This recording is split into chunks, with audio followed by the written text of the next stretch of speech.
Now I am doing murungakkai gravy. First onion tomato cut చేసి పెట్టుకోవాలి. దాని తర్వాత మునక్కాయని కట్ చేసి పెట్టుకోవాలి. నేను 2 మునక్కాయ తీసుకున్నాను.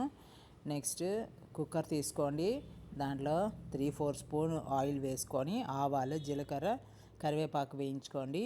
దాని తర్వాత ఆనియన్ బాగా వార్చుకోండి. దాని తర్వాత మునక్కాయ వేసి బాగా 2-3 ట్రిప్పు కలబెట్టుకోవాలి. కొంచెం ఆ లైట్గా పచ్చవాసన పోయే వరకు కలబెట్టుకోవాలి. దాని తర్వాత మనము టొమాటో అంతా కట్ చేసి పెట్టుకొని ఉన్నాం కదా, ఆ టొమాటో వేసుకోండి. నేను 1 బిగ్ సైజ్ టొమాటో యాడ్ చేసి నెక్స్ట్ ఆ టొమాటోతో కూడా ఇప్పుడు బాగా కలపెట్టుకోవాలి. అప్పుడుదా ఆ టొమాటో బాగా వాడిన తర్వాత కొంచెం సాఫ్ట్గా అయిపోను. అట్లాంటి టైంలో ఇంకా జ్యూస్ రిలీజ్ అయ్యే టైంలో మనము ఉప్పు 1 స్పూను, కారం 1/2 స్పూను, నెక్స్ట్ పచ్చిపొడి 1 చిటికెడు, దాని తర్వాత ఈ కొబ్బరి పొడి అని చెప్పేసి కొబ్బరి ఎండుమిరపకాయ తెల్లగడ్డ అంతా ఆ కొబ్బరి పొడి అంతా వేసుకోవాలి. దాని తర్వాత బాగా కలపెట్టుకొని దానికి ఇప్పుడు కొబ్బరి పొడి వేసినాను చూడండి. 1 స్పూన్ వేసుకున్నాను కొబ్బరి పొడి.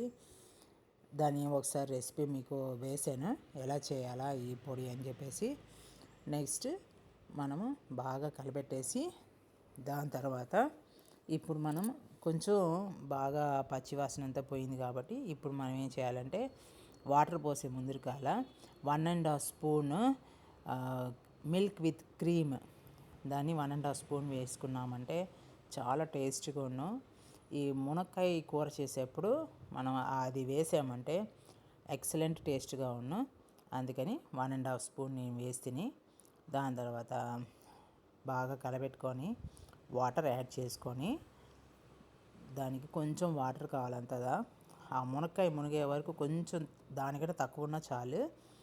అదే ఉప్పు కారం అంతా వేసేసి ఇప్పుడు క్లోజ్ చేసుకొని 2 విజిల్స్ పెట్టుకోవాలి. మునక్కాయ గ్రేవీ వాస్ రెడీ. అది రైస్కి కలిపి తింటే ఫెంటాస్టిక్గా సూపర్గా ఉన్నాం. Thank you.